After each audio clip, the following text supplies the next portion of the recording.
শ্ৰীকৃষ্ণৰ পুত্ৰ প্ৰদ্যুম্ন পূৰ্বৰ জন্মত কোন আছিল? কিয় বধ কৰিব লগা হৈছিল সম্বৰাসুৰক? নমস্কাৰ বন্ধু বান্ধৱীসকল, আহক আজি শুনো প্ৰদ্যুম্নৰ জন্ম আৰু সম্বৰাসুৰ বধৰ কাহিনী। মহাদেৱৰ কুপদৃষ্টিত ভস্ম হৈছিল কামদেৱ। সেয়েহে কামদেৱৰ পত্নী ৰতী দেৱীয়ে স্বামীক পুনৰ জীয়াই তুলিবলৈ মহাদেৱক বৰকৈ কাকুতি মিনতি কৰিছিল। ৰতী দেৱীৰ এনে বিলাপ শুনি মহাদেৱৰ মনত দুখ উপজিছিল। যিহেতু কামদেৱ ইতিমধ্যে ভস্ম হৈ পৰিল, সেয়েহে মহাদেৱে ৰতী দেৱীক ক'লে যে এই জনমত তুমি তোমাৰ স্বামীক কোনোমতেই লাভ কৰিব নোৱাৰিবা। কিন্তু হে দেৱী ৰতী, তোমাক এটা কথা কওঁ শুনা। যেতিয়া ভগৱান কৃষ্ণ অৱতাৰ লৈ পৃথিৱীত জন্ম লাভ কৰিব, তেতিয়া তেওঁ ৰুক্মিণীক বিবাহ কৰাব। সেই ৰুক্মিণীৰ গৰ্ভতেই কামদেৱে জন্ম লাভ কৰিব। তেতিয়া তেওঁৰ নাম হ'ব প্ৰদ্যুম্ন। আৰু তেতিয়া তুমি জন্ম লাভ কৰিবা দৈত্যৰ কুলত। যিহেতু তুমি দৈত্যৰ কুলত জন্ম হ'বা, সেইবাবে দৈত্যৰাজ সম্বৰে তোমাক বিয়া কৰাব। দৈত্যৰাজ সম্বৰৰ মৃত্যুৰ পিছতহে তুমি প্ৰদ্যুম্ন ৰূপে কামদেৱক পুনৰ স্বামী হিচাপে গ্ৰহণ কৰিব পাৰিবা। এনেদৰে কৈয়ে মহাদেৱ তাৰ পৰা অন্তৰ্ধান হ'ল।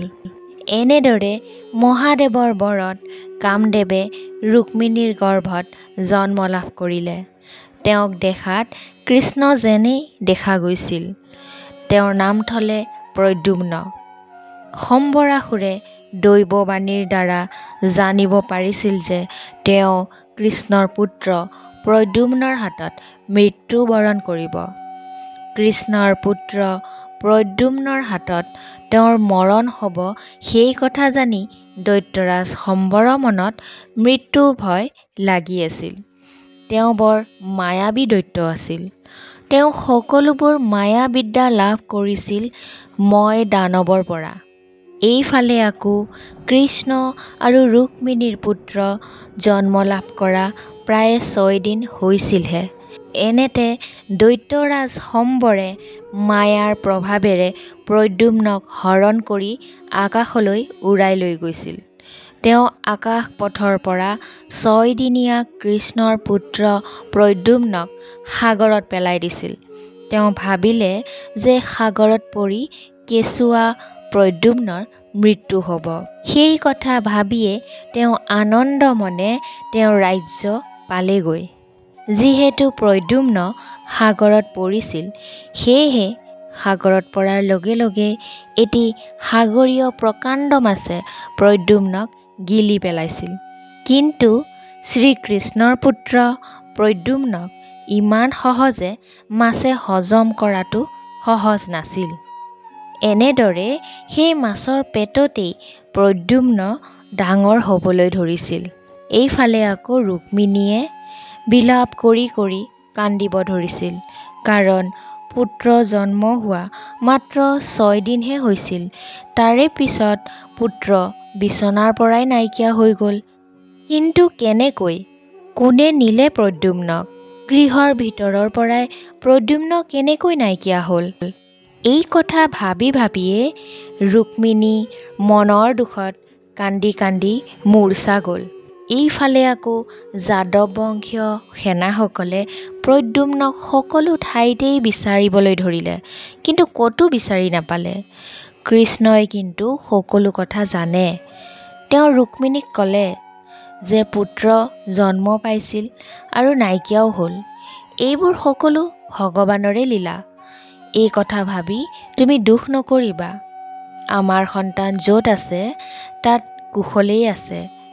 এদিন নিশ্চয় সি পুনৰ আমাৰ ওচৰলৈ আহিব। যদি উভতি নাহেও তথাপিনো কি কৰিবা? যাৰ যি হ'ব লগা আছে সেয়াতো হ'বই। শ্ৰীকৃষ্ণৰ এনে বুজনিত ৰুক্মিণী কিছু শান্ত হ'ল যদিও সদায় পুত্ৰৰ কথা মনত পেলাই দুখ কৰি থাকে। এনেকৈ দিনবোৰ পাৰ হ'বলৈ ধৰিলে। মহাদেৱৰ কথা মতে ৰতী দেৱীয়ে মায়াৰ বলত দৈত্যৰাজ শম্বৰৰ পত্নীৰূপে দৈত্যৰাজ্যত থাকিল। তেওঁৰ নাম হ'ল মায়াৱতী।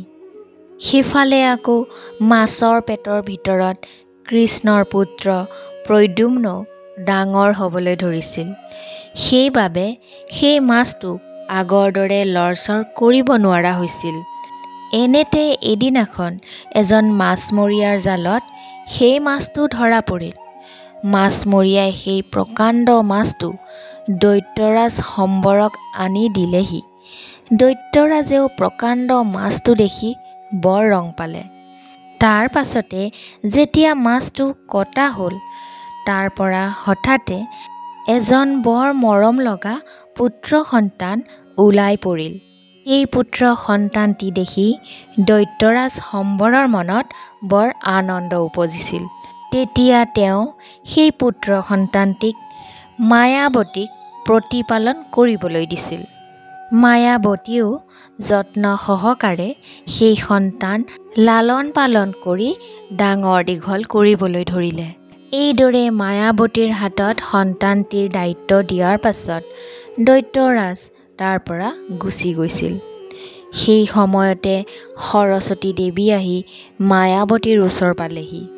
তেওঁ মায়াৱতীক ক'লে যে হে ৰতী দেৱী, এই সন্তানটিয়ে হৈছে কৃষ্ণ আৰু ৰুক্মিণীৰ পুত্ৰ প্ৰদ্যুম্ন। তোমাৰ স্বামী কামদেৱে তেওঁলোকৰ পুত্ৰৰূপে জন্ম লাভ কৰিছে। তেওঁ যথা সময়ত এজন সুন্দৰ যুৱক হ'ব। এওঁৱে শম্বৰ দৈত্যক বধ কৰিব। গতিকে তুমি এওঁক তোমাৰ সকলোবোৰ মায়া বিদ্যাৰ শিক্ষা দিয়া। এওঁৰ দৈৱ জ্ঞান নাই, মানৱ জ্ঞানহে আছে।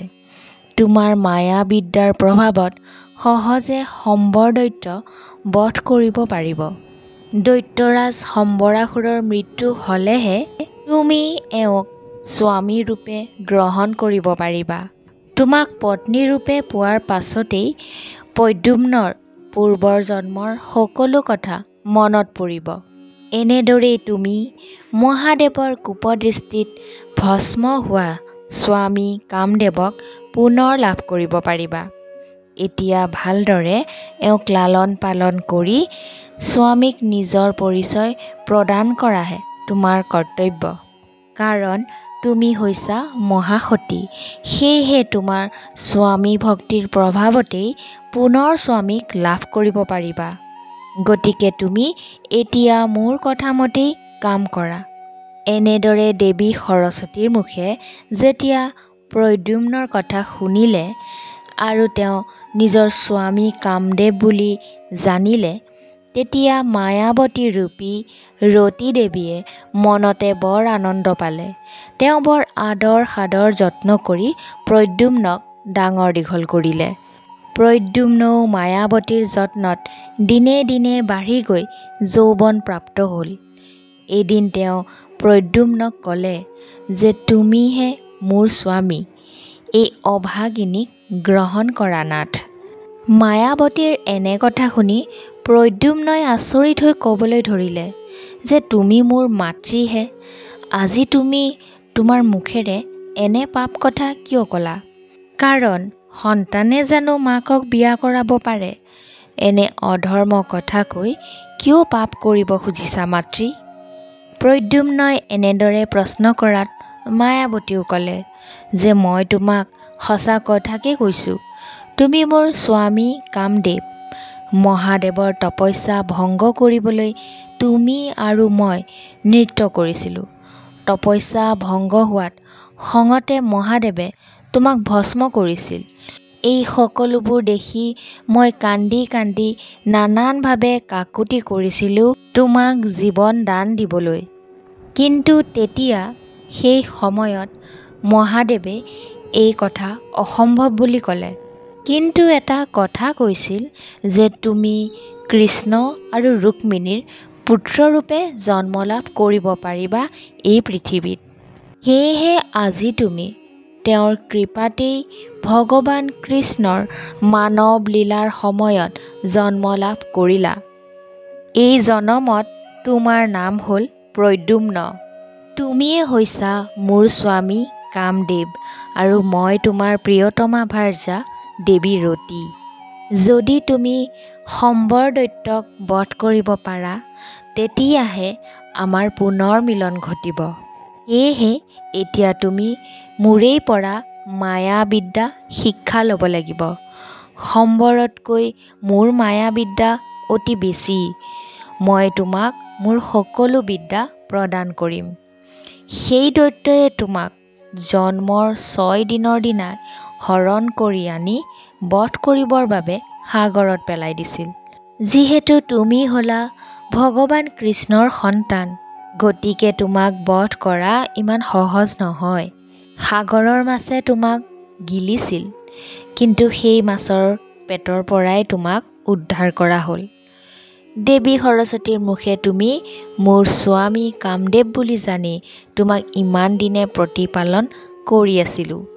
তুমি মোৰ প্ৰাণৰ দেৱতা। মই তোমাৰ মাতৃ নহয়, পত্নীহে।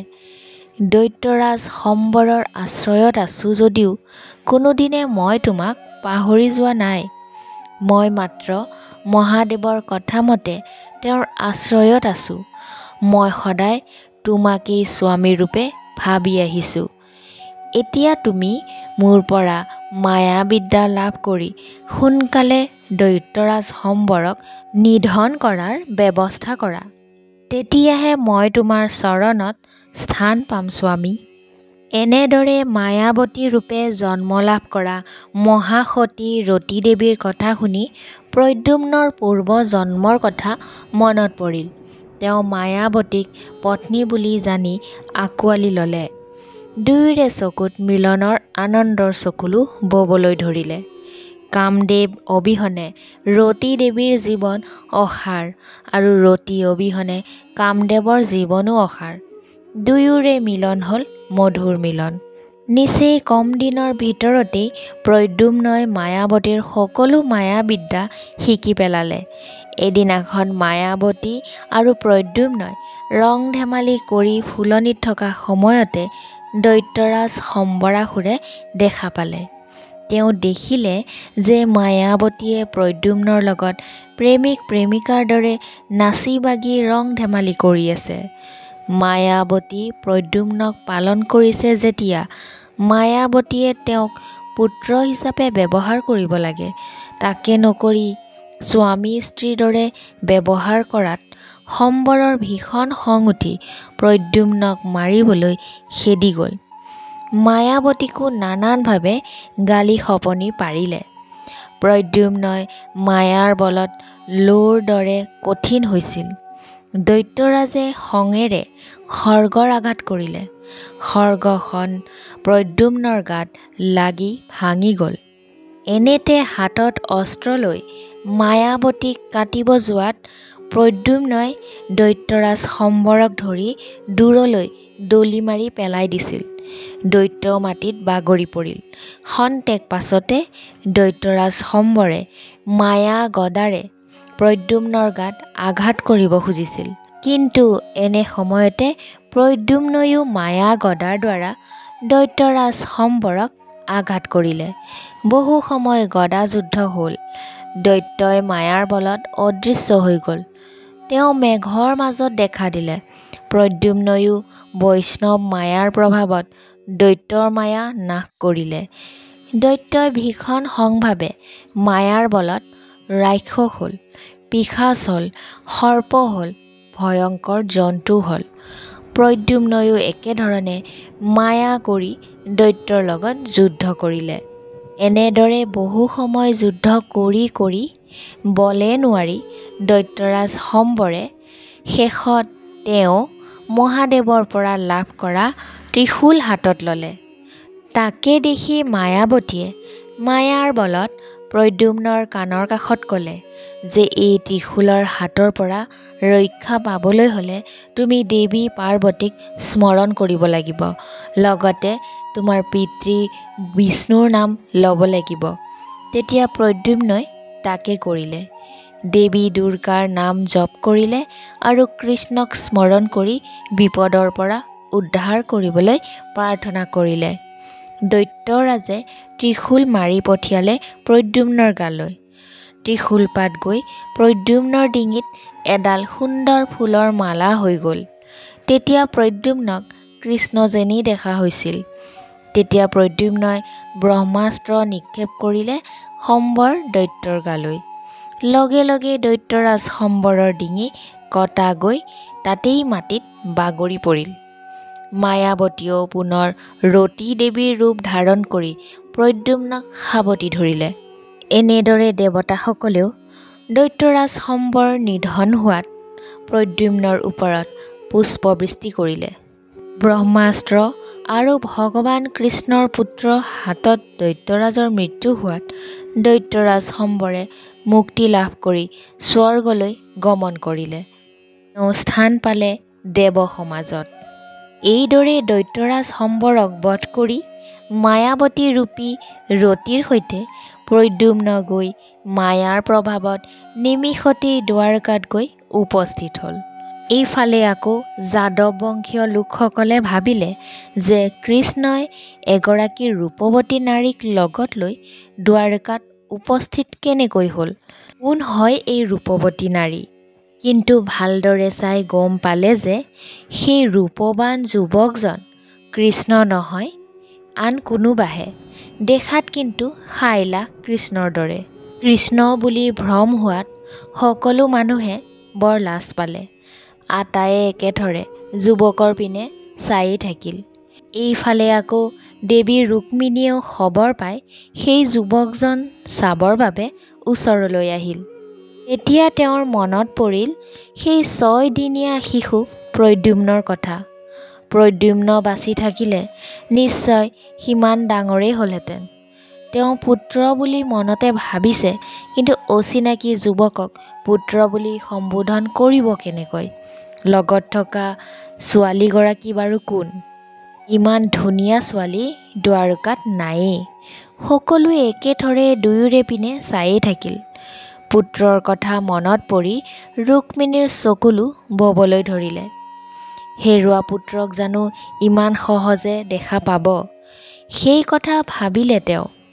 এনেদৰে ৰুক্মিণীয়ে ভাবি থাকোঁতেই সেই সময়তে কৃষ্ণ আহি সেই ঠাই পালেহি।